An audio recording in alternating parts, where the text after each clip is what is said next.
నాగార్జున సాగర్ జలాశయం ఆయకట్టు పరిధిలో సాగునీటి విడుదలపై వారబందీ విధానం అమలవుతోంది. కుడికాల్వ పరిధిలో 9 రోజులు ఉమ్మడి గుంటూరు జిల్లాకు, 6 రోజులు ఉమ్మడి ప్రకాశం జిల్లాకు నీరు పారుతుందని అధికారులు తెలిపారు.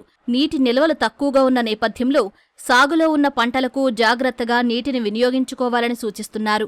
ముఖ్యంగా కాలువల చివరి ప్రాంతంలో సాగులో ఉన్న పంటలను కాపాడటానికి ప్రత్యేకంగా దృష్టి సారిస్తున్నారు. నీటిపారుదల శాఖ అధికారులతో పాటు వ్యవసాయ, రెవెన్యూ, పోలీసు అధికారులను భాగస్వాములను చేశారు. తరచూ కాలువలను పర్యవేక్షించి సాగునీరు సక్రమంగా అందేలా గుంటూరు, ప్రకాశం జిల్లాల అధికార యంత్రాంగం ప్రణాళికతో సాగుతోంది. ఇప్పుడు ఈ వాటర్ రెగ్యులేషన్ గురించి, water releases from Nagarjuna Sagar గురించి చెప్పుకోవాల్సిన అవసరం ఉంది.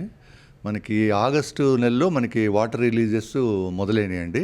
ఈ ఎన్ఎస్జేసీ అంటే జవహర్ కెనాల్, రైట్ కెనాల్ ద్వారా అప్పుడు పడిన మనకి ఫ్లడ్ వాటర్ కానీ, ప్రాజెక్టులో ఉన్న వాటర్ కానీ అప్పటి నుంచి జాగ్రత్తగా వాడుకుంటూ రావడం జరిగింది.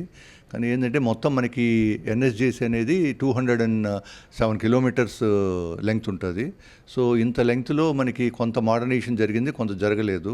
సో ఇంత లెంగ్త్లో మనం ఇచ్చుకుంటా మొత్తం దగ్గర 12 లక్షల ఎకరాలు ఇటు పల్నాడు డిస్ట్రిక్ట్ కానీ, అటు ఒంగోలు కానీ, ఇట్లా మొత్తం 4 డిస్ట్రిక్ట్స్ మేజర్ ఈ 2 వస్తాయి. 25 డేస్ బ్యాక్ నుంచి వారబందీ సిస్టమ్ అనేది మొదలుపెట్టామండి.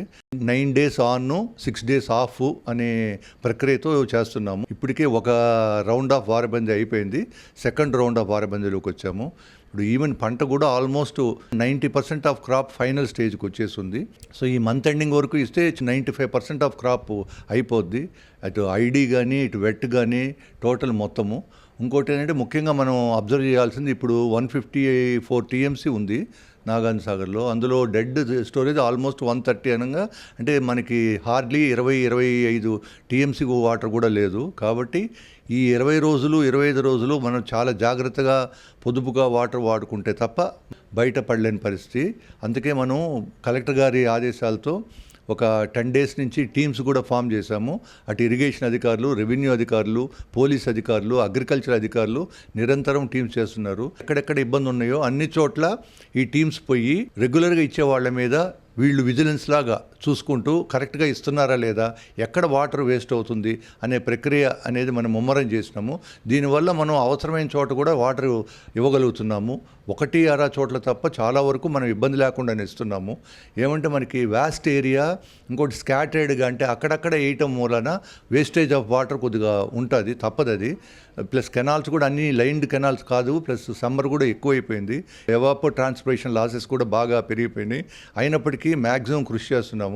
ముఖ్యంగా రైతు సోదరులకు అందరికీ విన్నవించుకునేది ఏంటంటే, ఈ 25 డేస్ వాటర్ని జాగ్రత్తగా వాడుకొని అవసరమైన చోటే వాడుకుంటూ టైలెంట్స్కి కానీ మనం పంపిస్తే ఖచ్చితంగా 100% ప్రక్రియలో బయటపడతామని తెలియజేస్తున్నాను. గుంటూరు, ప్రకాశం జిల్లాల్లోని వ్యవసాయ భూములకు నాగార్జున సాగర్ జలాశయమే ప్రధాన ఆధారం. మొత్తం 12 లక్షల ఎకరాలకు సాగర్ కుడికాల్వ ద్వారా సాగునీరు అందుతుంది. ఈ కాల్వ పూర్తి నీటిపారుదల సామర్థ్యం 10,500 క్యూసెక్కులు. ఈ 2 జిల్లాల్లో సాగు చేసిన పంటలు దాదాపు పూర్తవుతాయి. మిరప, మొక్కజొన్న, పొగాకు, కొద్దిమేర వరి పంట ఆఖరి దశలో ఉన్నాయి. 80% పంటలు పూర్తవగా మరో 20% మిగులున్నాయి. ఈ పంటలకు మార్చి నెలాఖరు వరకు నీటిని అందిస్తామని ఎన్ఎస్పీ అధికారులు చెబుతున్నారు. సాగర్ జలాశయంలో నీటి నిల్వలు ప్రస్తుతం తక్కువగా ఉన్నందున అందుబాటులో ఉన్న కొద్ది నీటిని సక్రమంగా, సమర్థంగా వినియోగించుకోవాలని రైతులకు సూచిస్తున్నారు. ఇప్పుడు ఈ మార్చి నెలలో సాగర్ ఆయకట్టులో భాగంగా నీరు చాలా తక్కువ పరిమాణంలో యూజ్ చేసుకుంటూ ముందుకు తీసుకెళ్తున్నాం పంటని. మరి సాగర్ డ్యాంలో ఉన్నటువంటి 23 టీఎంసీలని 2 రాష్ట్రాల పర్యవేక్షణలో చాలా జాగ్రత్తగా నీటిని వాడుతూ పంటకు వినియోగిస్తున్నాము. మా పై అధికారుల సూచన మేరకు వారాబందీ ద్వారా ప్రతి ఎకరానికి కూడా నీరు అందించడం జరుగుతుంది. ప్రకాశం జిల్లాకి ఆన్లో ఉంటుంది, 9 రోజులు పల్నాడు జిల్లాలో ఆన్గా ఉంటుంది.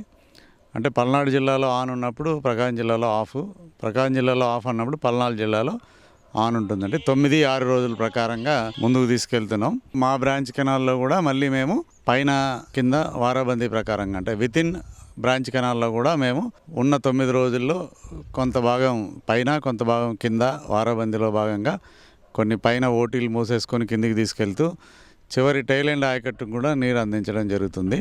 నీటి అవసరం లేని రైతులు కాల్వలపై ఉన్న లాకులను, షట్టర్లను మూసివేయాలని, ఇందుకోసం కాల్వలపై పర్యవేక్షణ విధుల్లో ఉన్న అధికారులు, సిబ్బందికి సహకరించాలని కోరుతున్నారు. వారబందీ విధానం అమల్లో ఉన్నందున ఏ కాలువకు నీరు పారుతుందో ఆయా రైతులు మాత్రమే నీటిని వాడుకోవాలని, తూములు మూసివేసిన చోట్ల నీటిని మళ్లించే ప్రయత్నం చేయవద్దని కోరుతున్నారు. కాలువలకు మార్చి 31 వరకు మాత్రమే నీరు విడుదలవుతుందన్న అంశాన్ని గుర్తుంచుకోవాలని సూచిస్తున్నారు.